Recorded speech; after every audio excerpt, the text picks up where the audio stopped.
सकते हैं। मनोरोगी और समाजोपैथी ये दो पर्सनालिटी डिसऑर्डर्स हैं जिनके बारे में अक्सर लोग गलत फहमी पाल लेते हैं। हालांकि इन दोनों में कुछ समानताएं हैं, जैसे कि आकर्षक व्यक्तित्व, हेरफेर करने की प्रवृत्ति और सहानुभूति की कमी, लेकिन कुछ खास अंतर हैं जो इन्हें अलग करते हैं। इनके बारे में समझना जरूरी है ताकि हम इनसे होने वाले हेरफेर और शोषण से खुद को बचा सकें। मनोरोग एक ऐसा पर्सनालिटी डिसऑर्डर है जिसमें व्यक्ति सतही तौर पर आकर्षक होता है, लेकिन वो हेरफेर करने में माहिर होता है। उसमें सहानुभूति की कमी होती है और उसे अपने किए पर कोई पछतावा या अपराध बोध नहीं होता। मनोरोगी अक्सर दूसरों के अधिकारों या भावनाओं की परवाह नहीं करते हैं, जिससे वे अपना फायदा उठाने के लिए उनका शोषण करते हैं। उनमें अक्सर खुद को बहुत बड़ा समझने की भावना होती है और वे दूसरों को नीचा दिखा सकते हैं। समाजोपैथी, जिसे अक्सर असामाजिक व्यक्तित्व विकार भी कहा जाता है, एक ऐसा पर्सनालिटी डिसऑर्डर है जिसमें व्यक्ति सामाजिक नियमों की परवाह नहीं करता, दूसरों के अधिकारों का हनन करता है और उसका व्यवहार आवेगी और गैर जिम्मेदाराना होता है। मनोरोगियों के विपरीत समाजोपैथों को अपने किए पर थोड़ा पछतावा या अपराध बोध हो सकता है और वे कुछ हद तक करीबी रिश्ते बनाने में सक्षम हो सकते हैं। हालांकि ये रिश्ते अक्सर अस्थिर और अल्पकालिक होते हैं। मनोरोगी और समाजोपैथी दोनों तरह के लोग बहुत ज्यादा आकर्षक और भरोसेमंद बन सकते हैं, जिससे वे दूसरों के साथ आसानी से हेरफेर और शोषण कर सकें। वे अपने लक्ष्य की कमजोरियों और असुरक्षाओं को भांपने में माहिर होते हैं, जिससे वे अपने आकर्षण और झूठे वादों से उनका शोषण कर सकें। इन लोगों में अक्सर इमोशनल इंटेलिजेंस की कमी होती है, जिससे उन्हें दूसरों की भावनाओं को समझना या उनसे जुड़ना मुश्किल लगता है।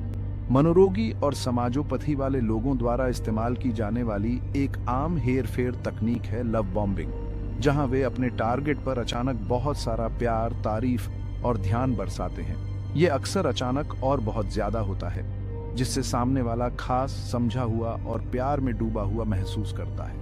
हालांकि एक बार जब टारगेट उनके जाल में फंस जाता है तो हेरफेर करने वाला धीरे धीरे अपना असली रूप दिखाना शुरू कर देता है, नियंत्रण और पावर हासिल करने की कोशिश करता है। गैसलाइटिंग एक और आम हेरफेर तकनीक है जिसका इस्तेमाल मनोरोगी और समाजोपैथी वाले लोग करते हैं, जिसमें वे अपने टारगेट की याददाश्त, समझ और हकीकत पर ही सवाल उठाते हैं। वे ऐसा बहुत ही सूक्ष्म तरीके से कर सकते हैं, जैसे कि बातों को घुमा फिरा कर कहना, गलत जानकारी देना या फिर टारगेट की बातों का खंडन करना। या फिर वे सीधे तौर पर भी ऐसा कर सकते हैं, टारगेट को ये यकीन दिलाकर कि वे पागल हो रहे हैं या फिर उन्हें कुछ याद नहीं रहता। इन डिसऑर्डर्स वाले लोग अक्सर खुद को विक्टिम बनाकर पेश करते हैं, अपनी परेशानियों और कमजोरियों को बढ़ा चढ़ाकर बताते हैं ताकि लोग उन पर तरस खाएं और उनका साथ दें। वे अक्सर दूसरों को अपने एक्शंस के लिए दोषी ठहराते हैं, खुद को किसी भी जिम्मेदारी से मुक्त करके। इससे एक ऐसा विशेष साइकिल बनता है जहां सामने वाला खुद को मैनिपुलेटर को खुश करने और झगड़े से बचने के लिए बार बार झुकता हुआ पाता है। मनोरोग और समाजोपैथी से जुड़े हेरफेर के प्रति सतर्क रहना और इमोशनल शोषण के संकेतों को पहचानना बहुत जरूरी है। इन डिसऑर्डर्स और उनके तरीकों को समझकर हम इन लोगों के आकर्षण और हेरफेर से खुद को बचा सकते हैं और स्वस्थ और मजबूत रिश्ते बना सकते हैं। अध्याय 4, मैकियावेलियनवाद, शक्ति का खेल खेलना। मैकियावेलियनवाद, जो इटालियन फिलोसोफर निकोलो मैकियावेली के नाम पर है, एक पर्सनालिटी ट्रेट है जिसमें लोग चालाकी, हेरफेर और पावर पाने के लिए कुछ भी करते हैं, भले ही उन्हें नैतिकता को ताक पर रखना पड़े। मैकियावेलियनवाद dark triad one of personality का एक हिस्सा है, जिसमें मनोरोग और नार्सिसिज्म भी शामिल है, और इसमें लोग अक्सर दूसरों पर डोमिनेंस जमाने की और धोखा देने की कोशिश करते हैं। मैकियावेलियन लोग बहुत ज्यादा स्ट्रेटेजिक होते हैं और अपने गोल्स को अचीव करने के लिए लॉन्ग टर्म प्लान्स बनाते हैं, अक्सर लोगों और सिचुएशंस को अपने हिसाब से इस्तेमाल करके, जैसे शतरंज के खेल में होता है। वे दूसरों की कमजोरियों और असुरक्षाओं को पहचानने में माहिर होते हैं और उनका फायदा उठाते हैं। वे अपने एक्शंस के लिए जरा भी पछतावा या अपराध बोध महसूस नहीं करते हैं, क्योंकि वे दुनिया को एक ऐसी जगह मानते हैं जहां सिर्फ ताकतवर ही टिक सकता है। मैकियावेलियनवाद की एक मुख्य पहचान है दूसरों का शोषण और हेर फेर करने की चाहत। मैकियावेलियन लोग मानते हैं कि मकसद तरीके को सही ठहराता है और वे अपने गोल्स को पाने के लिए झूठ, चापलूसी या कोई भी जरूरी तरीका अपनाने से नहीं हिचकिचाएंगे। उनके पास अक्सर कोई फिक्स नैतिकता नहीं होती है। और वे अपने फायदे के लिए नियमों, सामाजिक मानदंडों या दूसरों के अधिकारों को आसानी से तोड़ देंगे। मैकियावेलियन लोग अक्सर आकर्षक और करिश्माई होते हैं, जो एक ऐसा भरोसेमंद और आकर्षक व्यक्तित्व पेश करते हैं जो दूसरों को अपनी तरफ खींचता है। वे कुशल वक्ता और निगोशिएटर होते हैं, जो अपनी बात मनवाने और दूसरों को अपनी सोच से सहमत कराने के लिए आसानी से अपनी भाषा और व्यवहार बदल लेते हैं। हालांकि उनके आकर्षण के पीछे दूसरों के प्रति सच्ची सहानुभूति या चिंता की कमी होती है, और वे एक बार जब अपना काम निकलवा लेते हैं तो उन लोगों को आसानी से भूल जाते हैं। मैकियावेलियनवाद कार्यस्थल में काफी देखने को मिलता है, जहां लोग पावर पाने या अपने करियर को आगे बढ़ाने के लिए इन चालों का इस्तेमाल करते हैं। मैकियावेलियन सहकर्मी अपने फायदे के लिए दूसरों को नीचा दिखाने, उनका काम छीनने या सहयोगियों के बीच लड़ाई करवाने से भी नहीं हिचकिचाएंगे। उनके कार्यों से अक्सर एक जहरीला कार्य वातावरण बन सकता है, जहां अविश्वास, डर और नफरत फैलती है। रिश्तों में मैकियावेलियन लोग अपने सेल्फिश मकसदों को पूरा करने के लिए अपने पार्टनर के साथ हेरफेर और शोषण कर सकते हैं। वे अपने साथी को कंट्रोल करने और उनका इस्तेमाल करने के लिए भावनात्मक ब्लैकमेल, अपराध बोध या जबरदस्ती का सहारा ले सकते हैं। मैकियावेलियन लोगों वाले रिश्ते अक्सर पावर के असंतुलन, भावनात्मक शोषण और प्यार की कमी से जुड़े होते हैं। मैकियावेलियनवाद dark triad one of personality का एक जटिल और खतरनाक पहलू है, जो व्यक्तिगत और व्यावसायिक दोनों तरह के संबंधों पर गहरा असर डाल सकता है। हालांकि हर मैकियावेलियन व्यक्ति बुरा या नुकसानदेह व्यवहार नहीं करेगा, लेकिन इस ट्रेट से जुड़े खतरों और हेरफेर के संकेतों के बारे में पता होना जरूरी है। खुद को इन पर्सनैलिटी टाइप्स के बारे में शिक्षित करके हम खुद को बचा सकते हैं और उनके शोषणकारी व्यवहार से बच सकते हैं। अध्याय 5, गैसलाइटिंग, संदेह का धुआं और दर्पण। गैसलाइटिंग एक हिडन साइकोलॉजिकल मैनिपुलेशन है जो धीरे धीरे सामने वाले की सोच, याददाश्त और समझ को कमजोर कर देती है, जिससे वो अपनी ही सोच और भावनाओं पर शक करने लगते हैं। इसका नाम 1938 के नाटक गैसलाइट से लिया गया है, जिसमें एक पति अपनी पत्नी के साथ ऐसा करता है जिससे उसे लगता है कि वो अपना दिमाग खो रही है। गैसलाइटिंग रिश्तों में होने वाला एक गंभीर इमोशनल अब्यूज है, जो अक्सर सामने वाले के आत्मसम्मान और आत्मधारणा को पूरी तरह से तोड़ देता है।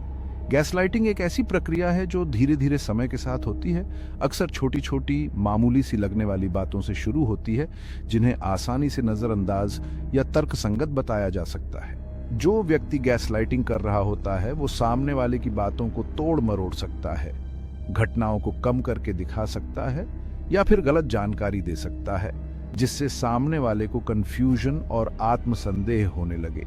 जैसे जैसे गैसलाइटिंग बढ़ती है, हेरफेर करने वाला अपने टारगेट को औरों से अलग थलग करने की कोशिश करता है, ताकि उसका अपने हेरफेर पर और भी ज्यादा दारोमदार हो जाए। गैसलाइटिंग का सबसे खतरनाक पहलू ये है कि इससे सामने वाला अपनी ही सोच, भावनाओं और समझ पर सवाल उठाने लगता है। जैसे जैसे हेरफेर करने वाला बार बार उसकी हकीकत पर सवाल उठाता है, टारगेट अपने ही डिसीजंस पर शक करने लगता है, जिससे वो हेरफेर करने वाले के अप्रूवल और मान्यता पर और भी ज्यादा निर्भर हो जाता है। इससे एक खतरनाक चक्र बनता है, जहां टारगेट पूरी तरह से हेरफेर करने वाले के कंट्रोल में फंस जाता है, अपने मूल्यों, विचारों और पहचान को खो देता है। गैसलाइटिंग में इस्तेमाल होने वाले कुछ आम वाक्यांश हैं: ऐसा कभी हुआ ही नहीं, तुम इसे बढ़ा चढ़ाकर बता रहे हो, तुम बहुत ज्यादा संवेदनशील हो, या तुम पागल हो रहे हो। ये वाक्यांश सामने वाले की हकीकत को नकारने और उन्हें अपने ही अनुभवों पर शक करने पर मजबूर करने के लिए डिजाइन किए गए हैं। गैसलाइटर्स अक्सर प्यार बमबारी, अपराध बोध ट्रिपिंग और दूसरी हेरफेर तकनीकों का भी इस्तेमाल करते हैं, ताकि टारगेट को असंतुलित और उनके हेरफेर के प्रति संवेदनशील बनाया जा सके। अगर आपको लगता है कि आपके साथ कोई गैसलाइटिंग कर रहा है, तो अपनी इंस्टिंक्ट पर भरोसा करना और अपने अनुभवों को मान्यता देना बहुत जरूरी है। गैसलाइटिंग के संकेतों को पहचानना, जैसे कि लगातार आत्मसंदेह, अपनी ही सोच और भावनाओं पर सवाल उठाना या किसी रिश्ते में हमेशा डरे हुए रहना, आपके मानसिक स्वास्थ्य और खुशहाली के लिए बहुत जरूरी है। गैसलाइटिंग से खुद को बचाने के लिए अपने भरोसेमंद दोस्तों, परिवार के सदस्यों या मेंटल हेल्थ प्रोफेशनल्स के साथ एक मजबूत सपोर्ट सिस्टम बनाना बहुत जरूरी है। अपने आत्म मूल्य और आत्मविश्वास को दोबारा बनाने पर ध्यान दें, जो गैसलाइटिंग की वजह से कमजोर हो सकता है।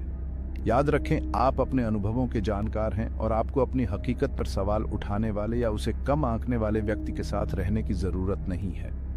गैसलाइटिंग भावनात्मक शोषण का एक गंभीर रूप है जिसका सामने वाले के मानसिक स्वास्थ्य और खुशहाली पर बहुत बुरा असर पड़ सकता है। इस हेर फेर तकनीक के संकेतों को पहचानकर हम खुद को और दूसरों को इसके बुरे प्रभावों से बचा सकते हैं और सम्मान, विश्वास और सच्चाई पर आधारित स्वस्थ रिश्ते बना सकते हैं। अध्याय 6, नार्सिसिज्म, स्वयं के प्रेम के दर्पण में। नार्सिसिज्म, जो ग्रीक कहानी नार्सिसस से आया है, जो अपनी ही परछाई से प्यार कर बैठा था, एक ऐसा पर्सनालिटी ट्रेट या डिसऑर्डर है जिसमें व्यक्ति खुद को बहुत महान समझता है, उसे हमेशा तारीफों की जरूरत होती है और उसमें सहानुभूति की कमी होती है। हालांकि खुद से प्यार करना अच्छी बात है, लेकिन नार्सिसिज्म में यह हद से ज्यादा होता है, इतना कि ये दूसरों के साथ रिश्तों को खराब कर देता है और कई परेशानियां खड़ी कर सकता है। नार्सिसिस्टिक व्यक्तित्व विकार वाले लोग अक्सर अपनी उपलब्धियों और क्षमताओं को लेकर बहुत ज्यादा घमंडी होते हैं, खुद को दूसरों से बेहतर समझते हैं। उन्हें लगातार तारीफों और मान्यता की जरूरत होती है और जब उन्हें वो नहीं मिलता तो वे बहुत ज्यादा गुस्सा, नफरत या उदासी दिखा सकते हैं। सहानुभूति की कमी के कारण नार्सिसिस्ट दूसरों की भावनाओं को समझने या उनकी परवाह करने में असमर्थ होते हैं। अक्सर दूसरों को अपनी जरूरतों और इच्छाओं को पूरा करने का जरिया मानते हैं। नार्सिसिस्ट अक्सर खुद को बहुत ज्यादा आकर्षक और प्रभावशाली दिखाते हैं, दूसरों को अपने आत्मविश्वास से अपनी तरफ खींचते हैं। हालांकि ये आकर्षण सतही होता है, जो उनके अंदर की कमजोरी को छुपाता है, जिसे लगातार तारीफों की जरूरत होती है।